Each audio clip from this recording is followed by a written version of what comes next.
with the advocacy people. Hello and welcome to another episode of Talk with the Advocacy People. I'm your host, Richard Motley. Today we're going to be talking about Independent Health Complaints Advocacy, what exactly that service is and how it can help people, and what the process is when making a complaint about the NHS or a service delivered by the NHS. I'm going to hand over now to my guests today so that they can introduce themselves to you, and then we'll get going, diving into Independent Health Complaints Advocacy. So I'm Cherie. I am the supervising advocate for the advocacy people in Southampton City and on the Isle of Wight. And I've been with the advocacy people for 17 years. I'm Fran. I am a health complaints advocate working in the Bristol area at the moment. I've been with the advocacy people, worked in various different areas for the last 12 years. My first question today is, what is Independent Health Complaints Advocacy? How does that service work? Okay, so everyone who would like to make a complaint about any care or treatment they receive from the NHS is entitled to support to do so.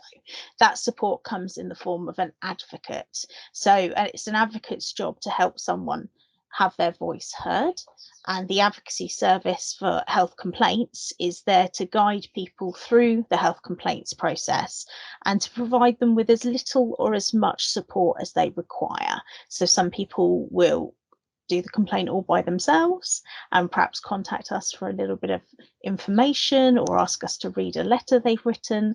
Other people require a little bit more in-depth support. We might visit them at home, we may write letters for them, we might go to meetings for them, and we might even speak for them. It very much depends on the personal need.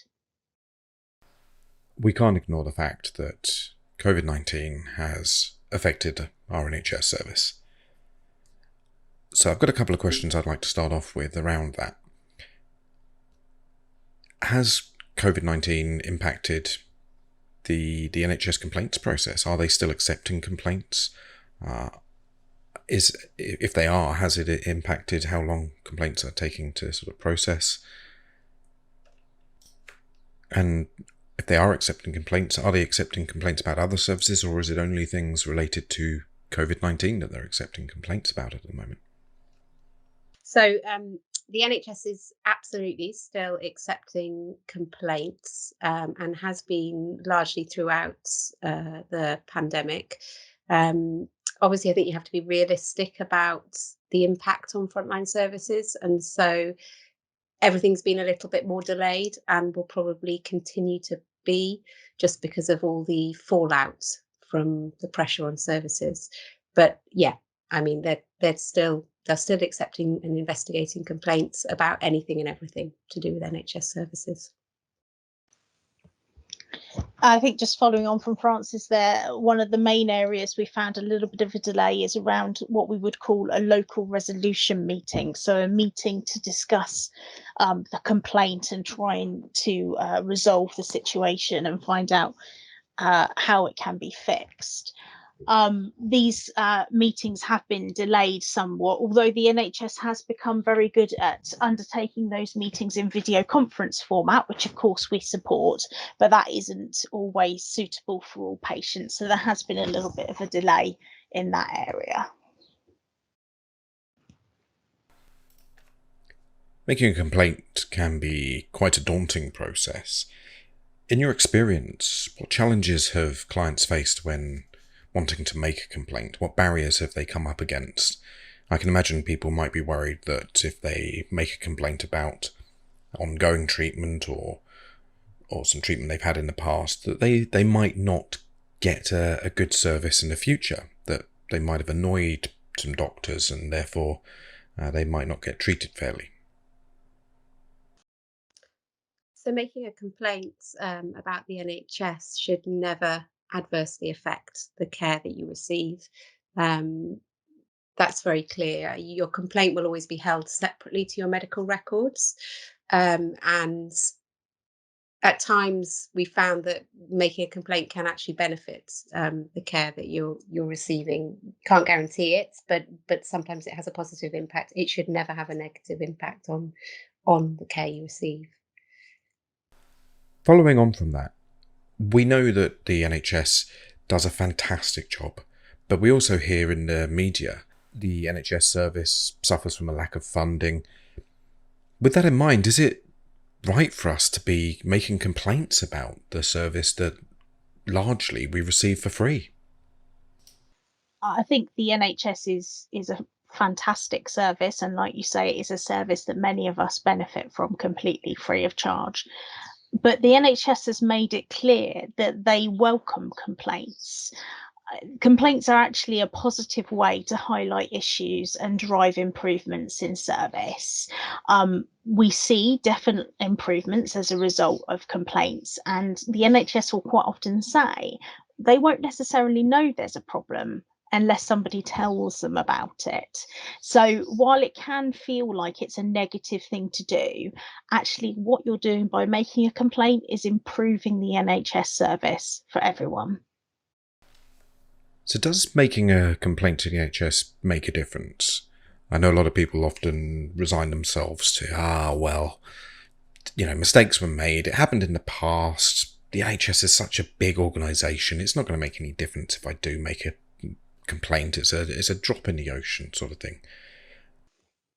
So I think making a complaint about any experience you've had, poor experience you've had with the care that you've received, can make a real difference. It can make a difference to individuals. So sometimes it's about getting answers to questions, understanding, getting explanations about what's gone on.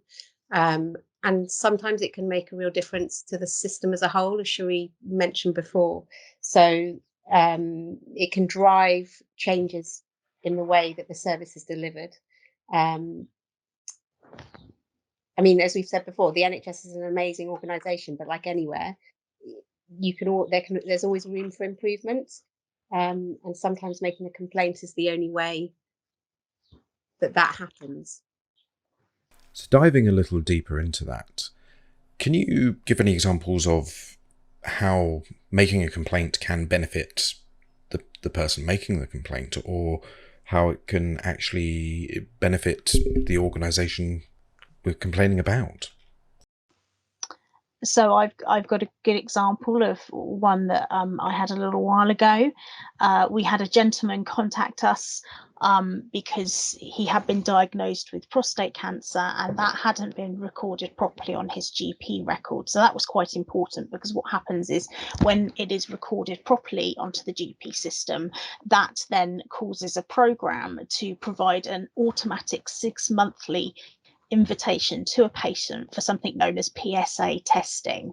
So the PSA test is then used to monitor whether cancer has returned after treatment. So it is a really quite important test. And of course, he didn't receive his invitation. So we took that complaint to the GP surgery, and they checked the system, and they realised where this had gone wrong. And as a result, they made changes to the computer system to ensure that that wouldn't happen again, and that all patients with that diagnosis would be routinely contacted and invited for the test. So that's a good example of how it really made a difference to future patients. So I think there's a long list of things that we've seen over the years that have changed as a result of making complaints. But in general terms, I mean, you're looking at on occasions, it's about training for individuals or teams. It can be a really good opportunity for teams to reflect on practice and to use somebody's negative experience actually as a learning opportunity. And we often see that NHS organisations will use case studies from the complaints to sit down and look at and pull apart and think about how they could do things better going forwards. I think for individuals, as we touched on before, sometimes it is about answers to questions, understanding what's gone on, why it's happened, and getting an opportunity to sit down with people involved or people who've investigated the complaint and have that experience heard and listened to. And then for the organisation, if there are systemic changes that need to be made, a bit like Cherie's just touched on, sometimes it's about the way information is recorded, and that can be improved going forwards. Sometimes it's about staffing levels or roles within the organisation, and they can look at that and see what can be done to try and stop what happened to somebody happening again. So there are all sorts of different things that can be done, can come out of making complaints. So I understand now how making a complaint to the NHS is a good thing and how that sort of works. Could you explain how advocacy fits into this process and why advocacy might be needed? So not everybody does need an advocate. I think, often people feel confident to raise their complaints themselves, and that's brilliant. But where you don't feel totally confident and where you feel like a little bit of support would be beneficial, then advocacy services are here to support that complaint and support the person making the complaint. In a nutshell, I mean, essentially, we, as Cherie mentioned earlier, we will do as little or as much within the process as suits the individual. So some people would like somebody to draft their complaint for them. We can sometimes spend quite a lot of time with clients listening to what's happened and picking apart actually what it is they're unhappy about. And I think really importantly, a big part of our role is thinking about what you want to happen, because we can all reflect on what happened and what we're unhappy about and what we feel angry about or frustrated about. But sometimes knowing what can actually happen as a result of that, what's possible through the complaints process, what would make the person feel better about that experience at the end of it, can be quite difficult. So that's a big part of the role that we play, is thinking about that.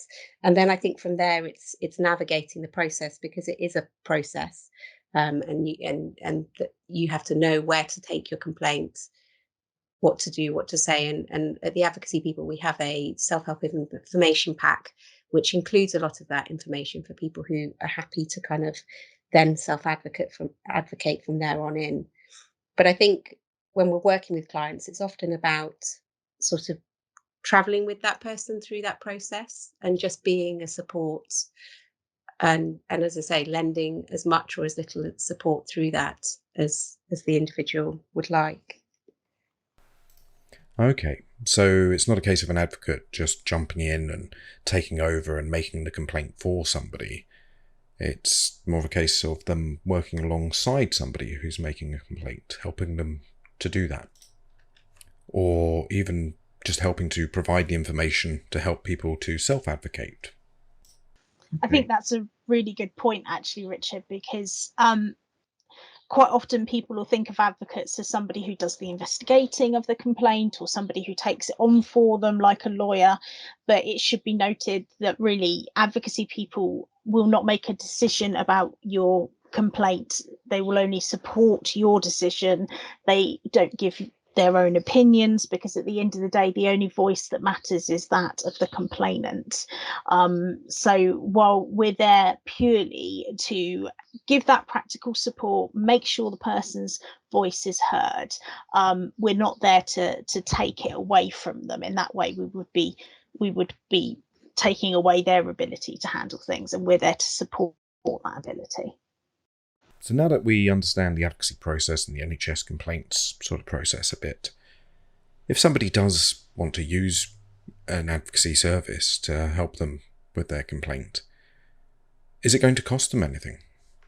So because the service is what is known as a statutory service, it's laid down in law, local councils have to provide the service, so they pay for it. They commission the service to different advocacy organisations, in our case, the Advocacy People.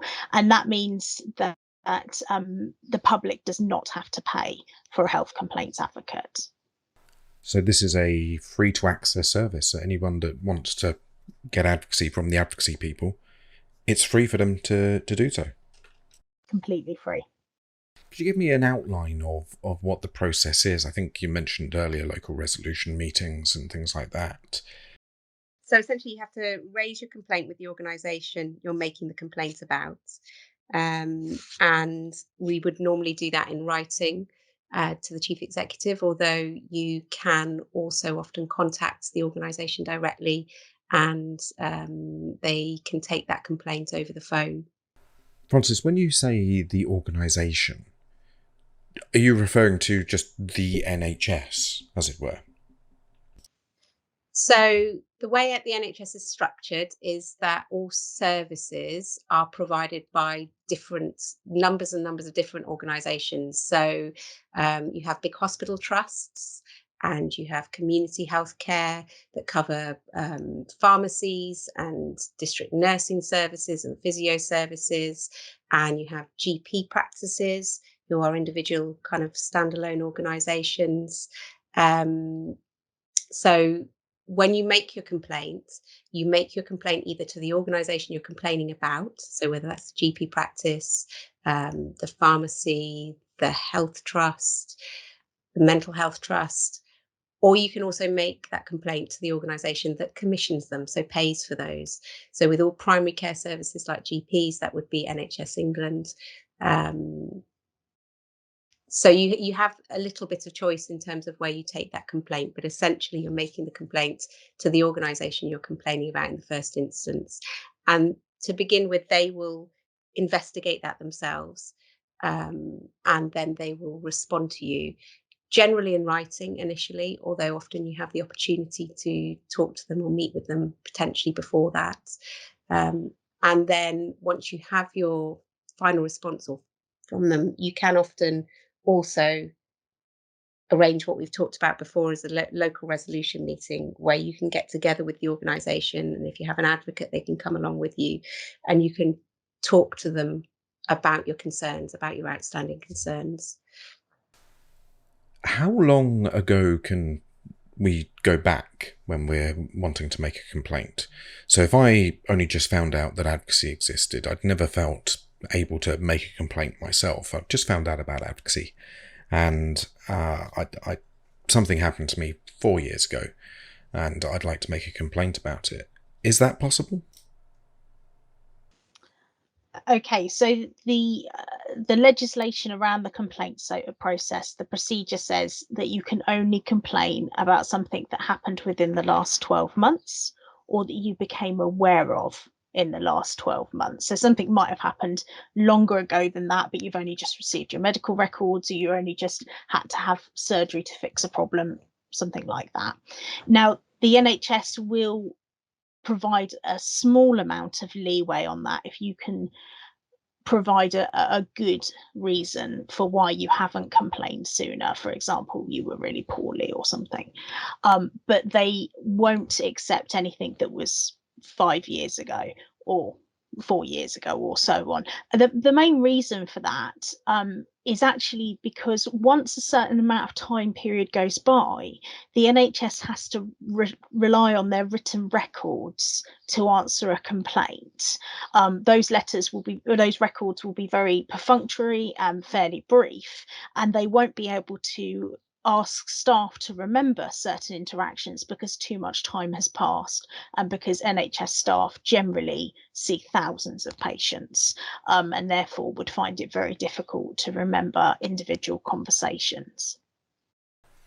And following on from that, how long can we expect the complaints process to take from when we start making our complaint to when we receive some kind of resolution?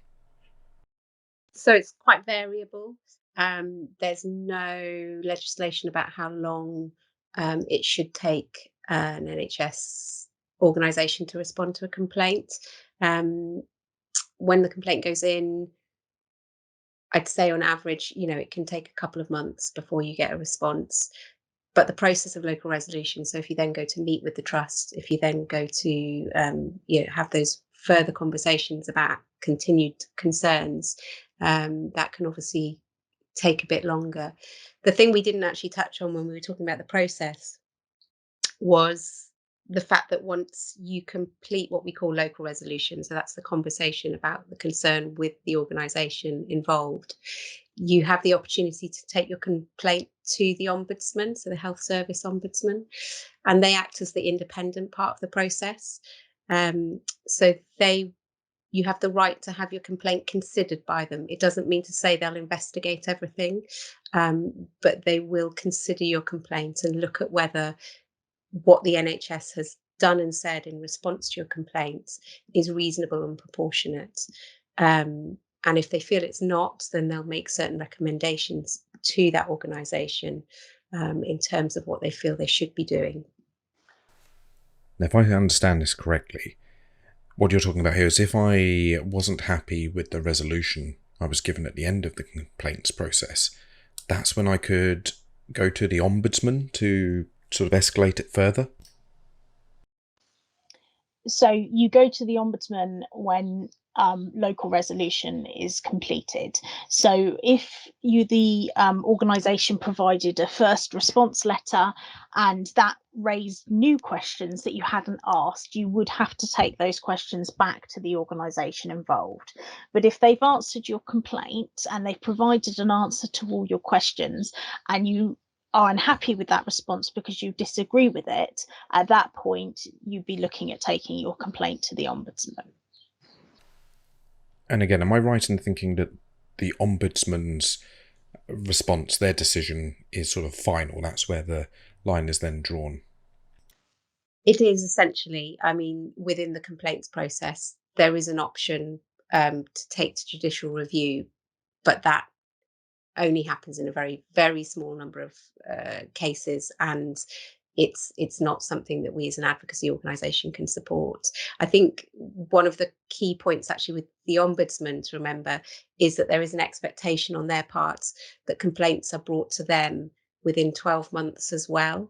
So the same time frame, that 12 months from the point of knowledge or 12 months from the situation occurring. So that can be difficult, and they obviously take account of how long it's taken for the organisation in question to respond. So they wouldn't penalise you on that basis, but they are looking for complaints to come to them within 12 months of the event. And if they're not, then they're looking at why that hasn't happened and whether they can use their discretion in still looking at the complaint. So I know it's probably very hard to generalise about something like this, but what kind of resolutions can people expect from making a complaint? Realistically, what sort of outcomes are we expecting to get from this process? Okay, so it does really depend on what the complaint is about and the context. When you ask questions, when you make a complaint, the most basic response you should get is an answer to those questions, and perhaps an explanation of what happened and why it happened. If something has gone wrong, then you should get an apology for that. And if it's clear to the NHS that something went wrong, and because there needs to be a change in service to make sure it doesn't happen again, then they should provide details of what improvements they've made. And sometimes that can mean perhaps a personal improvement for you. So, for example, if you were referred somewhere by your GP and the service you referred to lost your referral and didn't realise, they may well offer you an appointment or offer to put you back on the waiting list. Leading on from that, can the NHS complaints sort of process, or using advocacy to help make a complaint about the NHS, can that help me claim financial compensation for something that I'm complaining about? So it's very clear that the NHS complaints process is not a compensation process. That's a legal process and something that individuals would need to contact a solicitor to discuss. Within the complaints process, you cannot claim compensation, and we as advocates have no legal expertise to support that.